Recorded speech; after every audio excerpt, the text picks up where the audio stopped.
Hello friends, good morning everyone. आप सभी का स्वागत है विशेष फिजिक्स के ऑनलाइन क्लास में।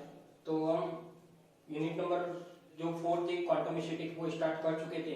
उसके बारे में मैंने जो पोस्टुलेट थे क्वांटम मैकेनिक्स में, जो पोस्टुलेट आते हैं, जो लैंग्वेज आती है, जो इंपोर्टेंट पॉइंट आते हैं, वो मैं आपको बता चुका था।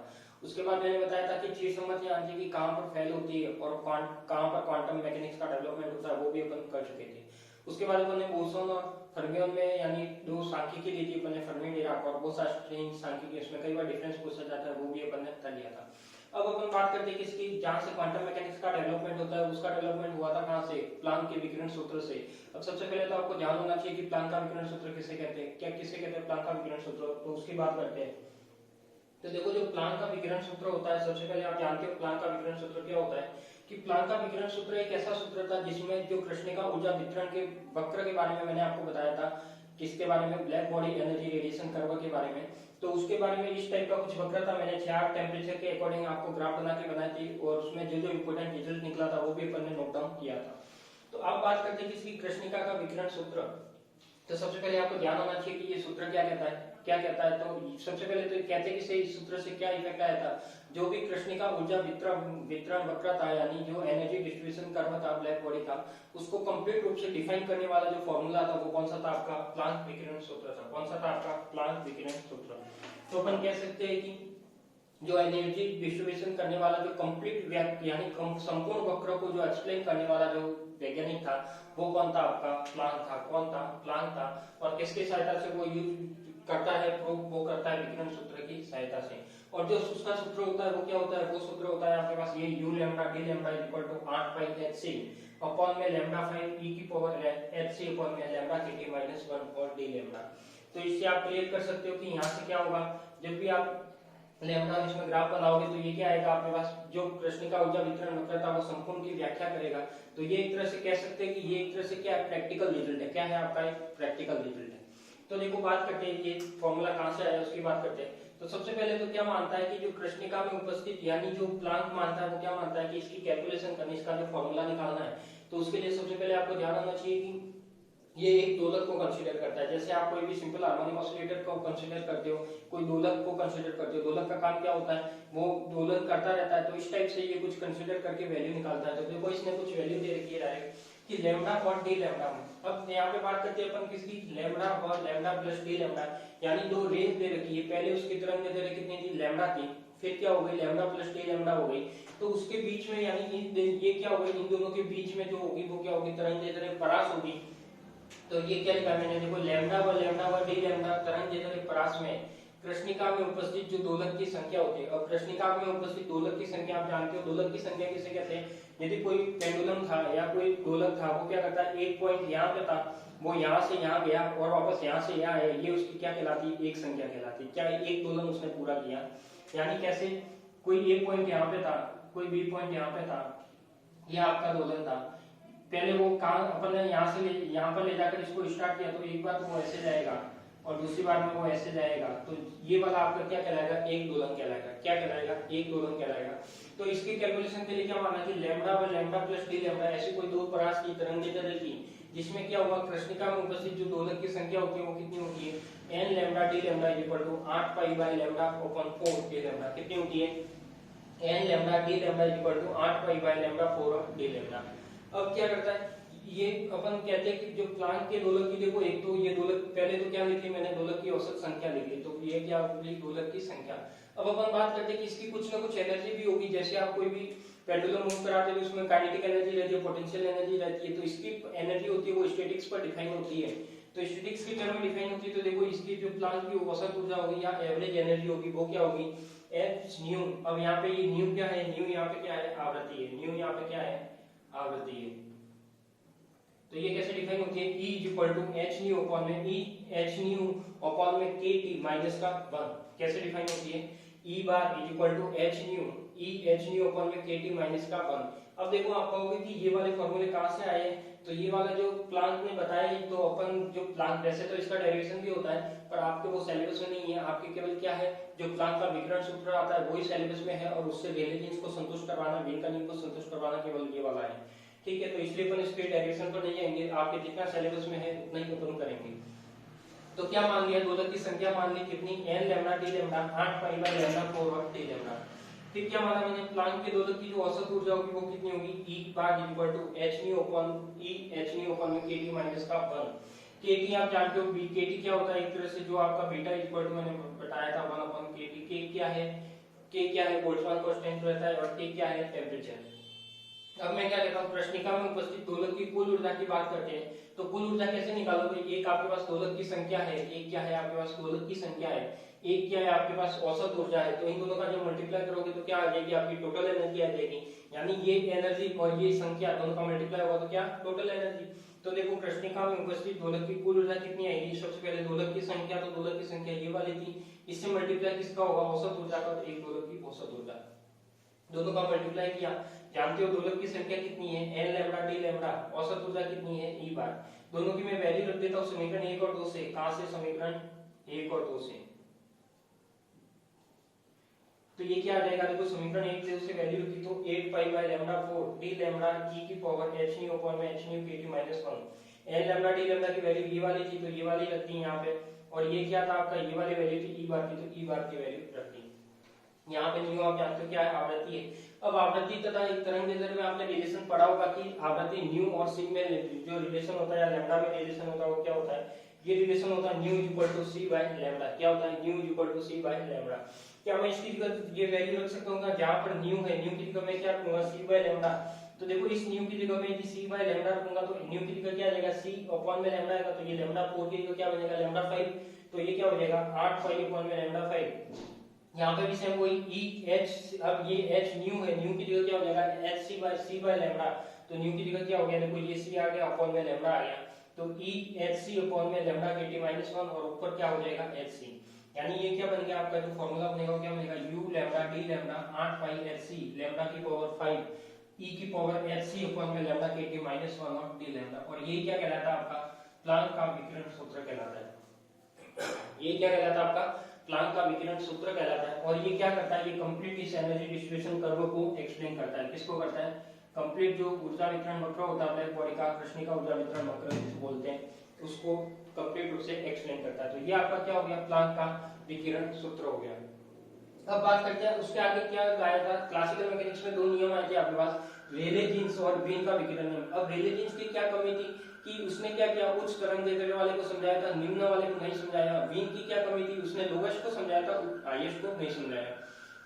तो देखो यदि मैं रेले जीन्स की बात करता हूं तो रेले जीन्स विकिरण सूत्र क्या कहता है, रेले जीन्स विकिरण सूत्र कहता है कि भाई मैं केवल क्या करूंगा, केवल उच्च वाले को समझाऊंगा, निम्न वाले को मेरी ताकत नहीं है। तो उसने क्या किया, उसने जो उच्च वाले को समझाने के लिए उसका जो रेले जीन्स का फार्मूला होता है वो ये होता है, U लैम्डा D लैम्डा 8 पाई kT लैम्डा की पावर माइनस 4 और D लैम्डा। क्या होता है, 8 पाई kT लैम्डा की पावर माइनस 4 और D लैम्डा।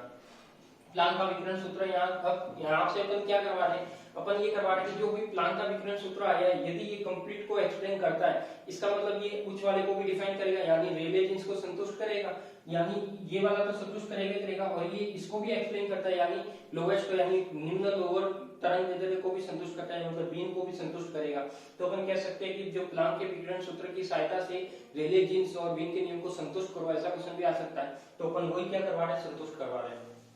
तो रेले जीन्स का जो फॉर्मूला होता है वो क्या कहता है, U लैम्डा D लैम्डा 8 पाई kT lambda minus 4 D lambda. अब देखो प्लांक का विकिरण सूत्र क्या आया, ये आया U lambda D lambda 8 pi HC upon में लैम्डा की पावर 5 E की पावर HC अपॉन में lambda kT minus 1 D lambda. अब ये क्या करवाना है, इस फॉर्मूले से अपन को ये वाला फॉर्मूला निकालना है। यदि ये निकल जाता है इसका मतलब ये अपन क्या करवा रहे हैं, संतुष्ट हो रहा है, अगर नहीं निकलता तो संतुष्ट नहीं हो रहा। अब अपन को पता है इसने एक्सप्लेन किया है तो संतुष्ट हो गए, इसीलिए एक्सप्लेन किया है। तो संतुष्ट कैसे होगा उसकी बात करते हैं। तो देखो यहाँ से अपना सॉल्यूशन स्टार्ट करते हैं कि प्लांक का विकिरण सूत्र हम जानते हैं। तो देखो प्लांक का विकिरण सूत्र लिख दिया, U lambda D lambda 8 pi HC lambda 5, और ये आपका जो फॉर्मूला था वो कंप्लीट यहाँ पे लिख दिया। अब मैं जानता हूँ कि यहाँ पे रेले जीन्स क्या कहता है, रेले जीन्स कहता है कि उसकी तरंगदैर्घ्य कैसी होनी चाहिए, उच्च होनी चाहिए, क्योंकि ये किसको व्यक्त करता है, उच्च तरंगदैर्घ्य को, यानी लैम्डा क्या होगा आपका हाई होना चाहिए। यदि मैं इस टर्म को ऐसे मान लूं HC अपॉन में लैम्डा kT लेस देन 1, एक से तो क्या है छोटी है, यदि मैं लैम्डा इधर जाएगा तो ये लैम्डा क्या आएगा इधर, तो यहाँ से आपको क्या हो रहा है कि जो लैम्डा होगा वो क्या होगा, उच्च होगा, HC अपॉन kT से क्या होगा, उच्च होगा।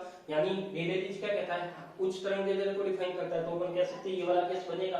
जब ये वाला केस बनता है तो अब देखो यहाँ पे यदि e की पावर x है तो ये क्या हो जाएगा 1 plus x square upon x तो फैक्टोरियल होगा। इसको एक्सप्लेन करेंगे तो इस तरीके से कर सकते हैं। अब हाई ऑर्डर वाली टर्म को तो नेगलेक्ट कर लो, क्यों? क्योंकि यहाँ पे क्या है अपने पास h अपॉन में kt क्या है, छोटी टर्म है किससे, लैम्डा से, तो ये अपन कह सकते हैं इसको तो नेगलेक्ट करके केवल ये दो टर्म रखेंगे तो 1 रख दिया। x की जगह क्या था देखो, यदि x की जगह e hc अपॉन में लैम्डा kt था ये रख दिया तो ये क्या आ गया 1 upon hc plus lambda kt। ठीक है, आगे सीरीज चलती रहेगी। उच्च घातों को क्या करेंगे, नगण्य, उच्च घातों को नगण्य। तो ये क्या आ गया u lambda d lambda equal to 8 pi hc upon में लैम्डा 5, यानी देखो ये तो ऐसे ही कैसे रख दी 1 अपॉन में ऐसे का चेगा e hc अपॉन में लैम्डा kt था उसी को मैं ये रख सकता हूं तो ये रख दिया 1 plus hc by lambda kt minus 1 1 से 1 क्या हो जाएगा यहां पे कैंसिल आउट हो जाएगा, लैम्डा kt कहां जाएगा ऊपर जाएगा तो hc से hc कट जाएगा तो क्या बचेगा 8 पाई kt lambda minus 4 d lambda. देखो ये वाला फार्मूला आ गया, क्या आ गया, इसका मतलब रेले जीन्स का फार्मूला आ गया। कहां से आया, प्लांक के विकिरण सूत्र से। प्लांक के विकिरण सूत्र ने भी क्या माना कि यदि भाई तुम कहते हो, उसने क्या बोला कि रेले जीन्स को बोला कि भाई तुमने माना कि उच्च तरंग के लिए परिभाषित होगा, यदि तुम्हारा फॉर्मूला भी सही है, बोल रहा है सही है, गलत तो हो ही नहीं सकता, फेल जरूर हुआ है, लोएस्ट के लिए हुआ है पर उच्च के लिए तो सही है, तो उच्च के लिए सही है तो ये क्या करता है, कहता है कि भाई ये फॉर्मूला बिल्कुल करेक्ट आ रहा है, मैंने भी ये चीज मान के देखी कि आपका और मेरा रिजल्ट क्या है, सेम है। इसका मतलब क्या हो गया, प्लांक का विकिरण सूत्र है वो रेले जीन्स को भी क्या करता है, संतुष्ट करता है। अब बात करते हैं अपन, ये आ गया आपका रेले जीन्स का। रेले जीन्स का भी यदि मैं ग्राफ बनाया होता तो उच्च तरंग को डिफाइन करता है, उच्च तरंग यानी जो मैक्सिमम पॉइंट होता है उसके आगे मैं उच्च तरंग मान सकता हूं तो ये क्या करेगा, इसको डिफाइन करेगा। फिर थर्ड आता है आपका वीन का विकिरण सूत्र। वीन का विकिरण सूत्र क्या कहता है कि वो लोवेस्ट यानी निम्नतम तरंग को परिभाषित करता है, वो उच्च तरंग को परिभाषित नहीं करता, ये उसकी कमी थी। इसकी कमी क्या थी, ये निम्न को परिभाषित नहीं करता, इसकी कमी थी ये उच्च को परिभाषित नहीं करता। तो देखो इसके लिए जो फॉर्मूला आता है क्या आता है, u lambda d lambda a lambda 5 minus e की पावर माइनस a kt और d लैम्डा। अब इसमें कुछ किया नहीं है, इसमें प्लांक का विकिरण सूत्र क्या कहता है कि भाई देखो यहाँ पे इसने क्या रखा है a लैम्डा माइनस 5 e की पावर माइनस a अपॉन में kt, और a और ये जो a है वो क्या एक तरह से कांस्टेंट माना है इसने। तो अपन यहाँ से देखो इसको क्या कर सकते हैं, जो अपना ये वाला प्लांक का विकिरण सूत्र काम में लेते हैं 8 पाई hc, ये वाला फॉर्मूला काम में लेते हैं। देखो यहाँ पे मैंने एक फॉर्मूला लिख दिया। अब आप जानते हो कि ये 8 पाई hc क्या है, आपका एक तरह से कांस्टेंट है। क्या इसमें कांस्टेंट को a मान सकते हो, बिल्कुल मान सकता हूँ। इस कांस्टेंट को मैंने क्या मान लिया, a मान लिया। फिर जो hc अपॉन में लैम्डा वाली टर्म है, क्या hc अपॉन में लैम्डा वाली टर्म, इसको क्या मान लिया मैंने, स्मॉल a मान लिया। क्या मान लिया, स्मॉल a। h क्या है, प्लांक कांस्टेंट है, c क्या है, लाइट ऑफ वेलोसिटी है, लैम्डा क्या है आपके पास, वो एक वेवलेंथ है, इसका मतलब एक तरह से कांस्टेंट है, तो इसको क्या मान लिया, कांस्टेंट मान लिया। तो वीन के अनुसार क्या कहता है कि जो लैम्डा होना चाहिए वो कैसा होना चाहिए, लैम्डा छोटा होना चाहिए, यानी ये हाई को डिफाइन नहीं करता, ये क्या करता है, लोएस्ट को डिफाइन करता है। तो देखो यहाँ पे क्या हो जाएगा, इसको मैं ऐसे मान लूं hc by lambda kt greater than 1, hc ऊपर में kt क्या हो जाएगा, लैम्डा से बड़ा हो जाएगा, यानी लैम्डा यहाँ पे क्या हो गया, छोटा, बट यहाँ पे क्या था आपका लैम्डा बड़ा था। ये दोनों में डिफरेंस है, ध्यान रखना। वो किसकी वजह से होगा, क्योंकि रेले जीन्स उच्च को डिफाइन करता है, ये लो को डिफाइन करता है, इसलिए लो लेना है, ठीक है। तो ये क्या हो जाएगा, u lambda d lambda a, इसको मैंने मान लिया a, तो a अपॉन में लैम्डा 5 1 अपॉन e की पावर a अपॉन में kt, h अपॉन में लैम्डा क्या था, a था, तो इसको मैंने मान लिया a अपॉन में kt माइनस का 1 और d लैम्डा, तो a बाय लैम्डा 5 रह गया और ये क्या रह गया। यदि अब देखो यहाँ पे क्या किया, ये 1 क्या हो जाएगा, यहाँ पर नेगलेक्ट हो जाएगा, बहुत ही छोटा है, तो 1 को नेगलेक्ट करोगे तो क्या बचेगा, e की पावर माइनस a kt, इसको मैं ऊपर लाऊंगा तो क्या बचेगा, e की पावर माइनस a kt, तो ये क्या बन जाएगा आपका a लैम्डा माइनस 5 e की पावर माइनस a अपॉन में kt d लैम्डा, और इस तरह से इसका क्या बन जाएगा, ग्राफ बन जाएगा। तो देखो यहाँ पे आपको जो नई टर्म थी, नई टर्म तो कुछ भी नहीं थी, क्या था, सबसे पहले प्लांक का विकिरण सूत्र था। प्लांक का विकिरण सूत्र क्या कहता है, वो एक फॉर्मूला दे देता है, किससे, दोलक की संख्या और एक औसत की गति, औसत की ऊर्जा से, दोनों का मल्टीप्लाई कर दे तो प्लांक का फॉर्मूला आ जाता है। फिर वो कहता है, प्रश्न का प्लांक का विकिरण सूत्र कहता है मैंने दोनों भाग को एक्सप्लेन किया है। अब वो उस दोनों को संतुष्ट कराएगा, पहले रेले जीन्स को संतुष्ट कराएगा तो उच्च तरंग के लिए संतुष्ट कराएगा, फिर क्या करेगा, वो वीन को भी संतुष्ट कराएगा तो लोएस्ट तरंग के लिए भी संतुष्ट कराएगा। इसका मतलब रिजल्ट क्या है, तीनों सही है, पर रेले जीन्स में क्या है, रेले जीन्स में लोएस्ट तरंग की कमी है, यानी निम्न तरंग को परिभाषित नहीं कर सका। उसमें क्या कमी है, वीन वाले में उच्च तरंग को परिभाषित नहीं कर सका, ये दोनों में कमी है। बाकी जो प्लांक का विकिरण सूत्र है इसमें कोई भी कमी नहीं है, इसने कंप्लीट रूप से एक्सप्लेन किया है, ठीक है। तो ये आपको ये सब कुछ लिखना है, तो सबसे पहले आप लगाइए प्लांक का विकिरण सूत्र, और जो जैसे जैसे मैं जिस प्रोसेस से लिखवाता हूँ उसको आप नोट डाउन कीजिए, ठीक है। लगाइए प्लांक का विकिरण सूत्र। प्लांक का विकिरण सूत्र। और उसमें लिखिए क्वांटम भौतिकी में वह सूत्र या क्वांटम भौतिकी का वह सूत्र, क्वांटम भौतिकी का वह सूत्र जिसके द्वारा संपूर्ण कृष्णिका वक्र की व्याख्या की जाए। क्वांटम भौतिकी का वह सूत्र जिसके द्वारा संपूर्ण कृष्णिका वक्र की व्याख्या की जाए, जिसके द्वारा संपूर्ण कृष्णिका वक्र की व्याख्या की जाए। या आपको टॉपिक नहीं दिख रहा हो तो देख लेना, ऊपर प्लांक का विकिरण सूत्र है, क्या लिखा हुआ, प्लांक का विकिरण सूत्र। तो इसमें लिखो क्वांटम भौतिकी का वह सूत्र जिसके द्वारा संपूर्ण कृष्णिका वक्र की व्याख्या की जाए,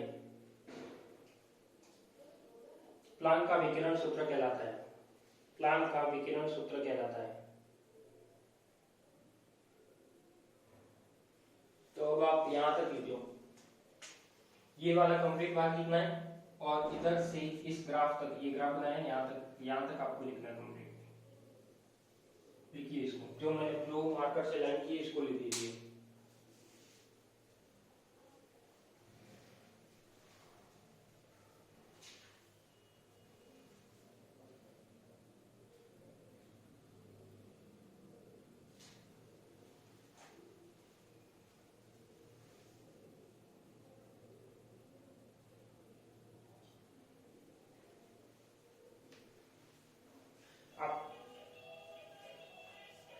आपका जो सेकेंड ईयर का जो स्कोरिंग पेपर है वो यही है, कौन सा, थर्मोडायनेमिक्स। इसमें आप अच्छे से ज्यादा नंबर स्कोर कर सकते हो।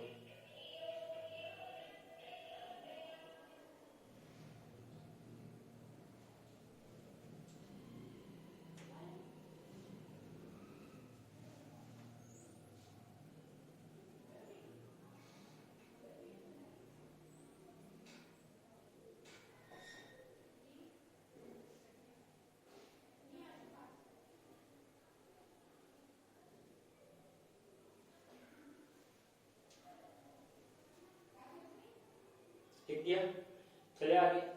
इसके आगे लिख लेना, ये जो ब्लू लाइन की है यहाँ तक लिख के फिर लिखना, यह समीकरण प्लांक का विकिरण सूत्र कहलाता है। यह समीकरण प्लांक का विकिरण सूत्र कहलाता है।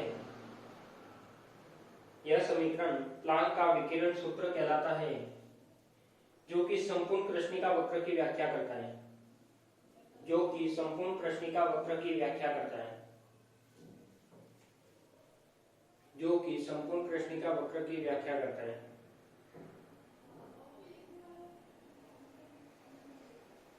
और ये वाला ग्राफ भी बना दिया होगा, नहीं बनाया तो बता दो। फिर नेक्स्ट एक क्वेश्चन करके लिख लो। नेक्स्ट एक क्वेश्चन करके लिखो, सिद्ध करो कि, नेक्स्ट एक क्वेश्चन करके लिखो, सिद्ध करो कि प्लांक का विकिरण सूत्र, सिद्ध करो कि प्लांक का विकिरण सूत्र रेले जीन्स को संतुष्ट करता है। सिद्ध करो कि प्लांक का विकिरण सूत्र रेले जीन्स को संतुष्ट करता है। अब इसके सॉल्यूशन में लिखो फर्स्ट कि रेले जीन्स विकिरण सूत्र, रेले जीन्स विकिरण सूत्र चिरसम्मत भौतिकी में वह सूत्र है।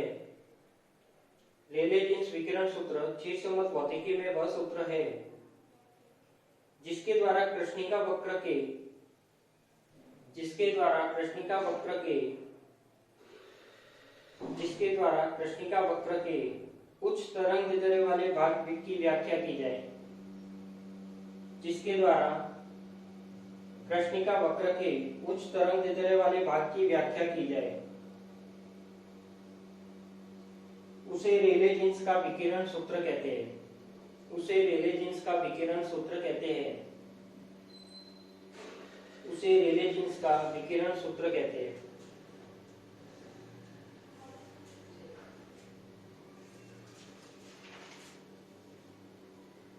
तो अब आप कहां तक लिखोगे, यहां से लेकर ये, यहां से ये वाला फॉर्मूला आपको प्रूफ करना है, ध्यान रखना। तो यहां से आप स्टार्ट करिए और यहां से कंप्लीट यहां तक लिख लीजिए। ये जो ब्लू मार्कर से मैं लाइन बना रहा हूं, इस ग्राफ को भी बनाते हुए इतना लिखिए।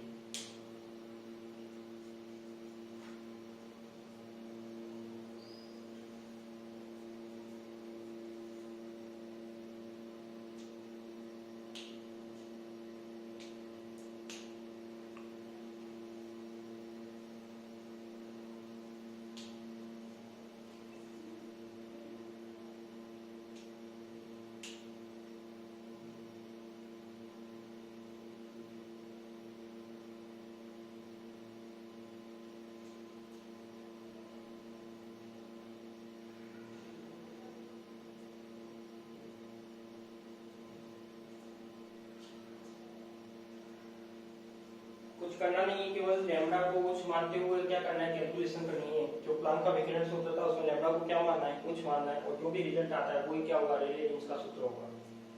इसमें लिख लीजिए लास्ट में, यह समीकरण रेले जीन्स का विकिरण सूत्र कहलाता है।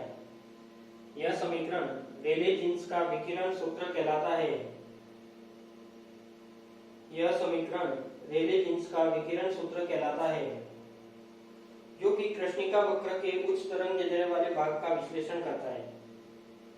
जो कि कृष्णिका वक्र में उच्च तरंगदैर्ध्य वाले भाग का विश्लेषण करता है।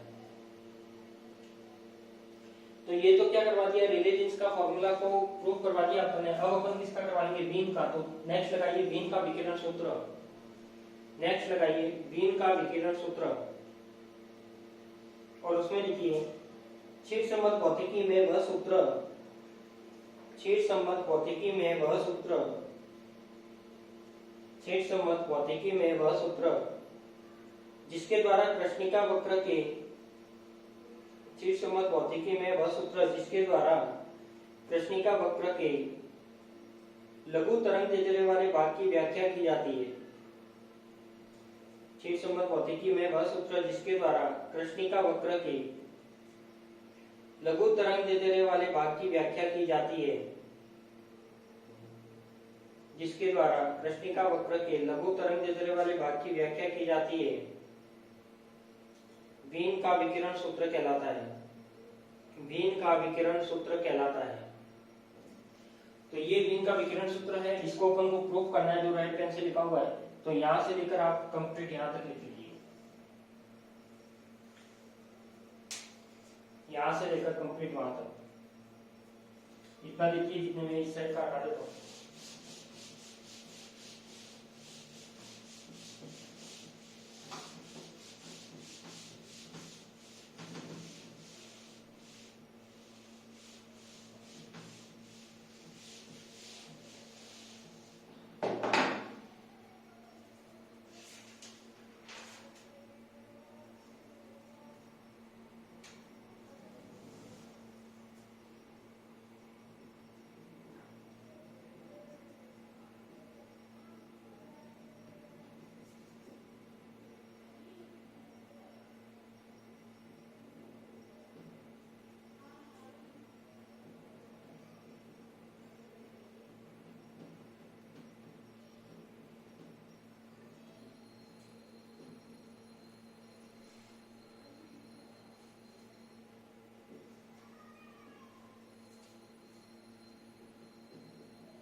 लिख दिया होगा। फिर लिखिए लास्ट में कि यह समीकरण वीन का विकिरण सूत्र कहलाता है। यह समीकरण वीन का विकिरण सूत्र कहलाता है, जो कि गणितीय रूप में, जो कि गणितीय रूप में, जो कि गणितीय रूप में कृष्णिका वक्र के लघु तरंगदैर्ध्य वाले, जो कि गणितीय रूप में कृष्णिका वक्र के, जो कि गणितीय रूप में कृष्णिका वक्र के लघु तरंगदैर्ध्य वाले भाग की व्याख्या करता है। जो कि गणितीय रूप में कृष्णिका वक्र के लघु तरंगदैर्ध्य वाले भाग की व्याख्या करता है। लिख लिया होगा। तो ये आपका क्या हो गया, म्यू लैम्डा जो प्लांक का विकिरण सूत्र था वो निकाल लिया। उसके बाद किसको संतुष्ट करवाया, रेले जीन्स को संतुष्ट करवाया, वेन का विकिरण नियम संतुष्ट करवाया। उसके बाद एक नोट लगाइए। एक नोट में क्या है, आपके पास दो तरह की स्टैटिक्स होती है, बोसॉन कण और फर्मियन कण, या तो फिर आप मान सकते हैं बोसॉन अवस्था या फर्मियन अवस्था। तो कौन से पार्टिकल बोसॉन में होते हैं, कौन से पार्टिकल फर्मियन में होते हैं, उसके निकालने के लिए आपका एक कंसेप्ट है। तो एक नोट लगाइए। एग्जाम में से पूछा नहीं जाता, पर हो सकता है कभी कभार पूछ भी ले, जरूरी नहीं है नहीं पूछा जाता। तो आप एक नोट लगाइए और इसमें लिखिए, नोट लगाने के बाद लिखिए कि यदि मूल कण विषम संख्या में उपस्थित हो, यदि मूल कण विषम संख्या में उपस्थित हो, यदि मूल कण विषम संख्या में उपस्थित हो तो यह अवस्था फर्मी अवस्था होगी, तो यह अवस्था फर्मी अवस्था होगी। और इसके विपरीत यदि मूल कण सम संख्या में उपस्थित हो, और इसके विपरीत यदि मूल कण सम संख्या में उपस्थित हो तो बोसॉन अवस्था होगी, तो बोसॉन अवस्था होगी। तो देखो आपको ध्यान क्या रखना है, ध्यान केवल इतना रखना है कि देखो मूल कण में कौन कौन सी संख्या गिनी जाएगी, प्रोटॉन की, न्यूट्रॉन की और इलेक्ट्रॉन की। यदि वो मूल कण की संख्या विषम है तब तो कौन सी है, फर्मी, यदि सम है तो कौन सी है, बोसॉन। तो मैंने कुछ पार्टिकल लिखे हुए उसको बारे में देखते हैं। देखो यहाँ पे प्रोटॉन कितनी है, 6, न्यूट्रॉन कितनी है, 6, यानी 12 - 6 क्या होता है, न्यूट्रॉन। यानी न्यूट्रॉन निकालना हो तो आप कैसे निकालोगे, E माइनस का Z करोगे, यही क्या निकलेगा आपका, न्यूट्रॉन निकलेगा। इलेक्ट्रॉन की संख्या कितने के बराबर होगी, प्रोटॉन की संख्या की। तो देखो यहाँ पे क्या होगी, N = 6, ये हो गया 6। अब यहाँ पे इलेक्ट्रॉन की नहीं तो 6, तो 6 12 टोटल कितना, 18। कौन सी स्टेट बताओ, कौन सी स्टेट, फर्मियन या बोसॉन। 18 क्या है, सम है, सम मतलब बोसॉन। सेम इसका एक दूसरे का देखते हैं। तो दूसरे का देखो, प्रोटॉन कितना 6, न्यूट्रॉन कितना 7, इलेक्ट्रॉन कितना 6, 6 और 6 12, 12 और 6 18 और एक टोटल 19। तो 19 के लिए विषम संख्या, तो विषम संख्या के लिए क्या आएगा, फर्मियन। तो देखो पार्टिकल ये भी कार्बन है, ये भी कार्बन है, पर इसकी वजह से क्या हो गया, ये बोसॉन हो गया, ये फर्मियन हो गया। ठीक है, इस तरीके से आप डिवाइड कर सकते हो।